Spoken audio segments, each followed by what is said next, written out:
अस्सलाम वालेकुम व्यूअर्स, आप देख रहे हैं मेरा यूट्यूब और फेसबुक चैनल। मैं हूं जाहिद चट्टा।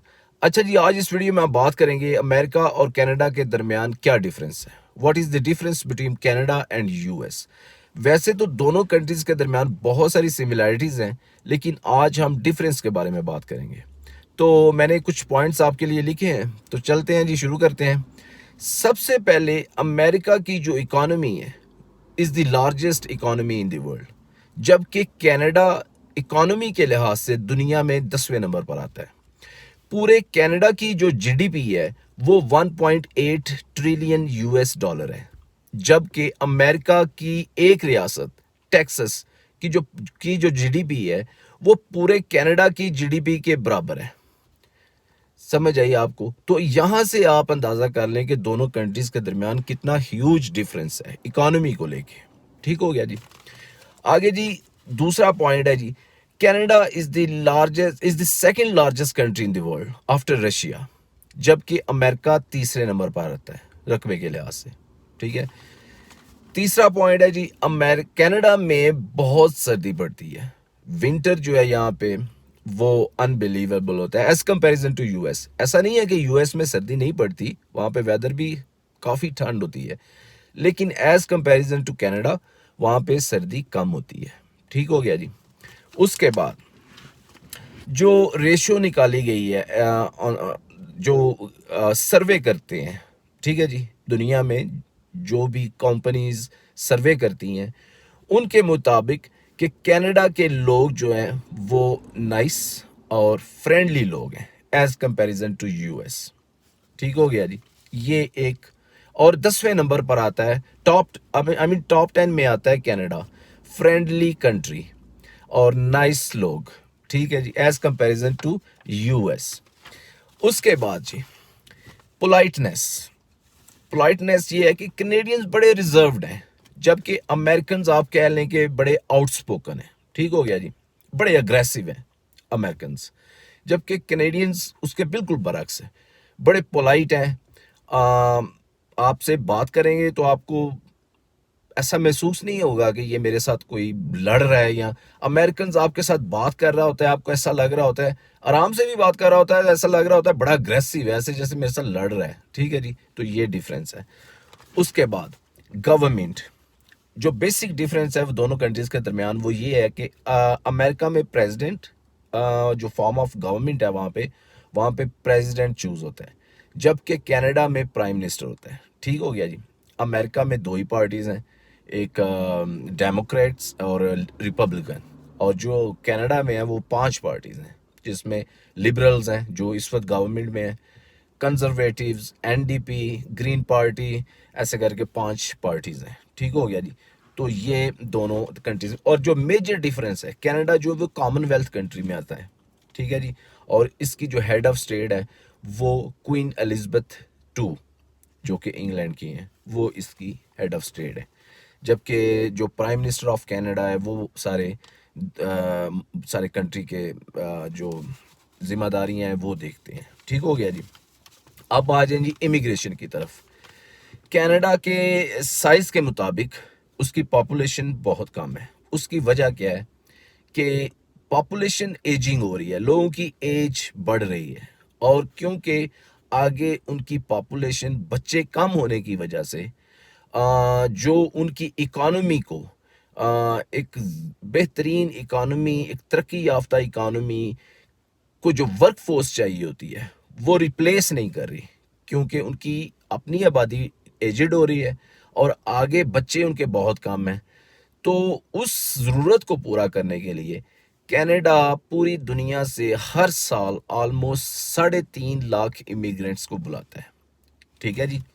जबकि अगर आप और कनाडा की जो इकोनॉमी है वो डिपेंड करती है इमिग्रेशन के ऊपर बहुत ज़्यादा, जबकि और ये अमेरिका से 3 गुना ज़्यादा इमिग्रेंट्स जो कनाडा बुलाता है। ठीक है जी, एज कंपैरिजन टू अमेरिका। तो एक ये बड़ा फ़र्क है दोनों कंट्रीज़ के दरमियान। ठीक हो गया जी। आगे चलें जी, हेल्थ के। लेकिन दूसरा उसमें ये भी है कि जो अमेरिका में जो बंदा सेटल होना चाहता है उसको अपनी पूरी लाइफ देनी पड़ती है वहाँ पे। ठीक हो गया। उसके बाद जाके उसको कोई पेपर्स वगैरह मिलते हैं, कोई लीगल स्टेटस, कोई इस तरह का, कोई जाके उसको कोई काफ़ी टाइम लगता है, ठीक है जी। जबकि कनाडा उसके बिल्कुल बरअक्स है। अगर आप किसी चीज़ के लिए एलिजिबल हैं, आप यहाँ आते हैं, अप्लाई करते हैं, तो कनाडा उसका जो डिसीजन है वो फास्ट करता है। अगर उसने आपको कुछ देना है तो वो आपको दे देगा, नहीं तो आपको रिजेक्ट कर दिया जाएगा, आपको बोल दिया जाएगा। ताकि ये एक अच्छी चीज़ है, ताकि एक इंसान को पता हो कि मेरा यहाँ पे फ्यूचर नहीं है, ठीक है जी। तो वो अपनी ज़िंदगी का अगला जो है लाहे अमल है उसको वो तय कर सके। जबकि अमेरिका ऐसा नहीं है, अमेरिका में बहुत टाइम लगता है, उसके बाद जाके पता नहीं आपकी पूरी ज़िंदगी आपसे ले लेते हैं, ठीक हो गया। इसीलिए अमेरिका वीज़ा आसान है as comparison to Canadians. American visa आसानी से दे देते हैं, क्योंकि उन्हें पता है कि उनका सिस्टम ऐसा है कि वो बंदे को पेपर नहीं देंगे, ठीक है जी। जो एलिजिबल होते हैं उनकी भी इतना इतना टाइम लग जाता है, 15-15, 20-20 साल लोगों के वहाँ पे निकल जाते हैं। तो उनको भी पता है कि चले ठीक है, बंदा आ रहा है, काम करे यहाँ पे रह के। तो कहीं ना कहीं कनाडा जो है उसके बिल्कुल मैं समझता हूँ कि उलट है। कनाडा का जो वीज़ा है वो बहुत टफ है, ठीक है जी। लेकिन कनाडा का सिस्टम इस तरह का है कि जो यहाँ पे आता है लीगली, लेकिन इसका मतलब हरगिज़ ये नहीं है कि जो आ जाता है यहाँ पे कनाडा उसको पकड़ के पेपर दे देता है, नहीं। आपको एलिजिबल होना पड़ता है किसी भी चीज़ के लिए, यहाँ भी हर चीज़ देखी जाती है, ठीक है जी।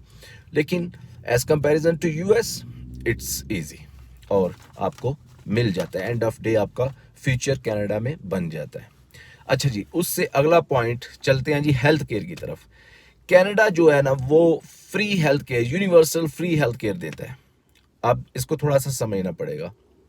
इसका मतलब हरगिज़ नहीं है कि कनाडा की जो हेल्थ केयर है वो बिल्कुल फ्री है बिल्कुल फ्री। आप जाते हो, डॉक्टर के पास विजिट करते हो, हॉस्पिटल में कुछ स्टे करते हो, आपकी कोई सर्जरी होती है, आपको जेब से 1 रुपया नहीं देना पड़ता। आपको आपकी बिल्कुल फ्री है हेल्थ केयर, आपको कोई चीज़ नहीं देनी पड़ती। लेकिन उसके बरक्स आपको टैक्सेस बहुत देने पड़ते हैं, हाई टैक्सेस। तो वो उसमें ही ले लेते हैं हर चीज़ आपकी। फिर उसके बाद हेल्थ केयर में मैंने ये देखा है कि आपको अपॉइंटमेंट लेनी पड़ती है, और वो अपॉइंटमेंट बड़ी देर से मिलती हैं। कोई इतना बहुत आप ये नहीं कह सकते कि कनाडा का जो हेल्थ केयर सिस्टम है फ्री तो है, हेल्प तो है, एक बड़ी हेल्प है, लेकिन इतना फास्ट नहीं है, ठीक है। जैसे मैंने सुना है कि जर्मनी में का हेल्थ केयर सिस्टम बहुत अच्छा है, तो यहाँ इतना फास्ट नहीं है। आपको महीनों वेट करना पड़ता है अपॉइंटमेंट लेके, ऊपर से बंदा मर रहा हो, ऊपर से आपने अपॉइंटमेंट ली हुई है, वो 3-4-5 माह की अपॉइंटमेंट मिलती है, जाहिर बात है। तो ये थोड़ा सा देखना पड़ता है। फ्री इस सेंस में है कि आपको जब कोई ऐसा इशू बनता है तो आपको अपनी जेब से कुछ नहीं देना पड़ता। लेकिन वो पैसा आपके टैक्सेस से जा रहा है, आपको आपके जो हाई टैक्सेस आपसे लिए जा रहे हैं, वो उसके बदले में आपको हेल्थ केयर दी जा रही है। तो कहीं ना कहीं ये फ्री मैं नहीं इसको समझता, ठीक हो गया जी। दूसरा, अमेरिका उसके बिल्कुल उलट है। अमेरिका में आपको प्राइवेट कंपनी से हेल्थ केयर खरीदनी पड़ती है, या कोई काम कर रहा है कोई वर्क प्लेस पे अपनी, तो उसको वो उसकी कंपनी जो है वो कवर करती है, या वो दूसरी ऑप्शन उसके पास ये है, ठीक हो गया जी। तो ये दोनों कंट्रीज के दरमियान एक बड़ा फ़र्क है, और आपको अपनी जेब से पे करना पड़ता है यूएस में, ठीक हो गया। अगला पॉइंट है जी, कनाडा जो है मोर वेलकमिंग है आउटसाइडर्स के लिए। इमिग्रेंट्स जो बाहर से लोग आते हैं उनके लिए ज़्यादा वेलकमिंग है, ठीक है, as comparison to US. Canada जो है वो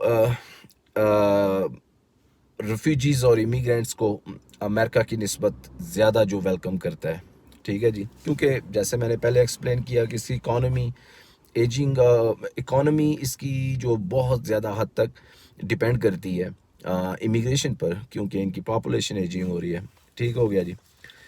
उससे अगला जी, कनेडियंस जो हैं काम के दौरान बहुत ज़्यादा ब्रेक लेते हैं, हर 5 घंटे के बाद 30 मिनट्स की ब्रेक। ऐसा नहीं है कि अमेरिकन ब्रेक नहीं लेते, लेकिन जो एक सर्वे किया गया है उसमें ये देखा गया है कि अगर आप ब्रेक का बोलते हैं तो कनेडियंस उसको ज़्यादा वेलकम करते हैं, ठीक है जी, एज कंपैरिजन टू अमेरिकन। तो अमेरिकन जो हैं वो कनेडियंस की निस्बत ज़्यादा काम करते हैं, वो ज़्यादा हार्ड वर्किंग है, ठीक है जी। कनेडियंस उनकी निस्बत थोड़े से लेजी हैं, इसमें इस रिपोर्ट में ये भी बोला गया है। अच्छा जी, आगे जी, कनाडा में मिडिल क्लास कोई नहीं है, ठीक हो गया जी। सीधा एलिमेंट्री स्कूल 7 ग्रेड तक चलता है, उसके बाद आपका हाई स्कूल सीधा जाके 12th ग्रेड तक, ठीक हो गया। जबकि अमेरिका में एलिमेंट्री 5th ग्रेड तक, उसके बाद 8 तक मिडल कहीं ना कहीं, उसके बाद हाई स्कूल 12th ग्रेड तक, कहीं ना कहीं ये पाकिस्तान जैसा सिमिलर है। अमेरिका का जो निज़ाम है, प्राइमरी मिडल और फिर हाई स्कूल, और लेकिन कनाडा में मिडिल स्कूल कोई नहीं है, ठीक। ये एक इनके दरमियान एक ये डिफरेंस है। अच्छा जी, आगे जी, कनेडियंस जो हैं एक रिपोर्ट के मुताबिक कनेडियंस ज़्यादा पढ़े लिखे हैं एज कंपैरिजन टू यूएस। अच्छा जी, उसमें ये है कि 55.2% कनेडियंस अडल्ट जो हैं उनके पास some level of college education होती है, जबकि उसके बरक्स 33.4% अमेरिकन, आपको सुनकर ये हैरानी होगी कि वो 33.4% अमेरिकन जो हैं वो अपनी बैचलर डिग्री कंप्लीट करते हैं। ये दोनों के दरमियान, वैसे भी अगर यहाँ रह के तो दोनों कंट्रीज के लोगों के दरमियान बड़ी लगती है।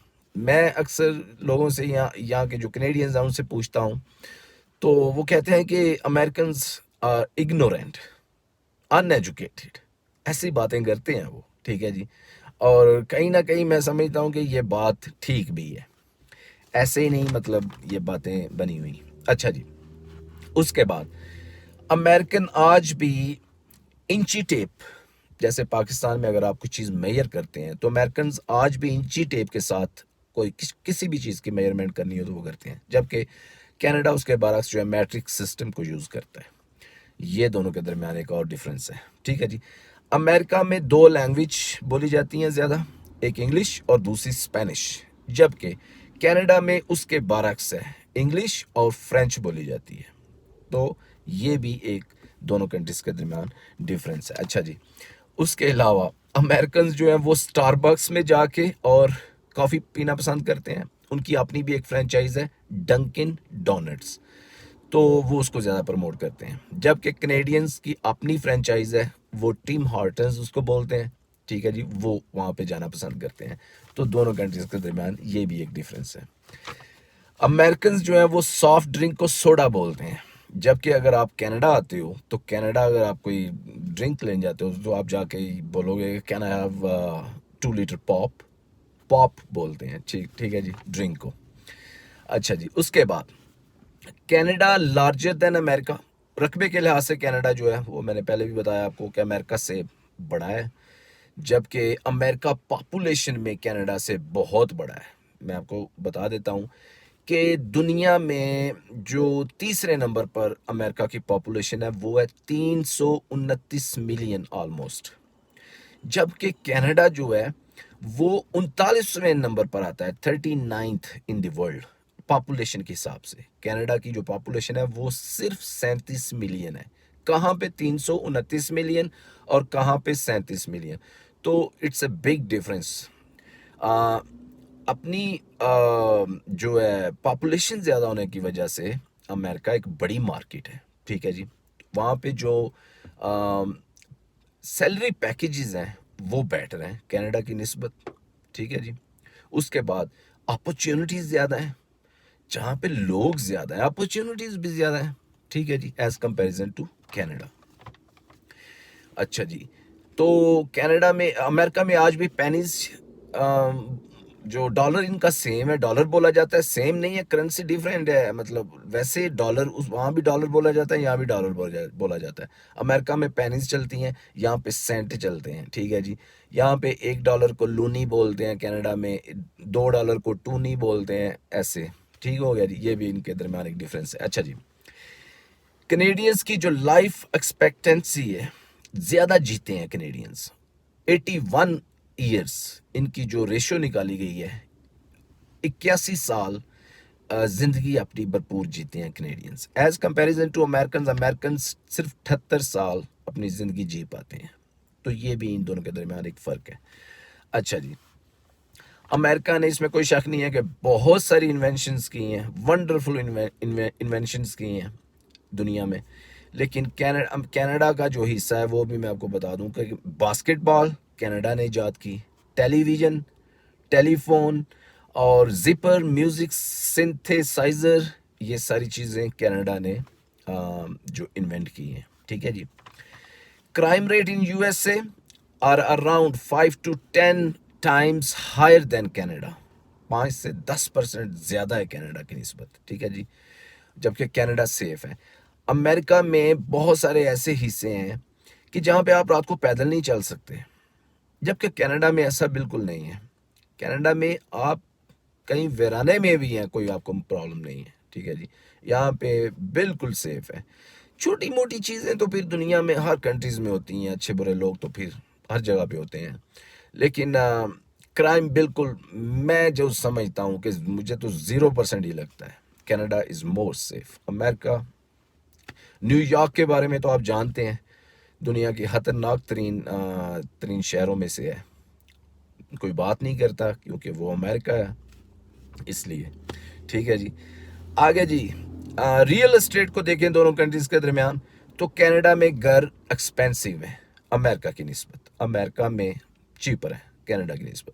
फूड जो है वो अमेरिका में चीप है, कनाडा में एक्सपेंसिव है। ठीक हो गया जी। अच्छा जी, उसके बाद दोनों कंट्रीज़ के दरमियान एक इंटरेस्टिंग चीज़ है कि 1812 में एक वॉर हुई थी, जंग हुई थी। अमेरिका बड़ा तेज़ है, अमेरिका ने समझा कि चलें साथ ही मिलता है तो इसको भी मिला लेते हैं आप अपने में। ठीक है जी, अमेरिका ने इस पर हमला कर दिया। तो दोनों कंट्रीज़ के दरमियान जो वॉर हुई उसमें कनाडा जीता वो वॉर। इंटरेस्टिंग है ना आपके लिए, कनाडा वो वॉर जीता और फिर दोनों कंट्रीज़ मतलब अपना अपना सेपरेट हुए।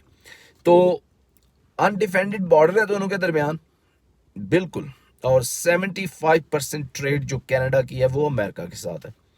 एक इनका दरमियान, तीन कंट्रीज के दरमियान एक नेफ्टा एग्रीमेंट भी है।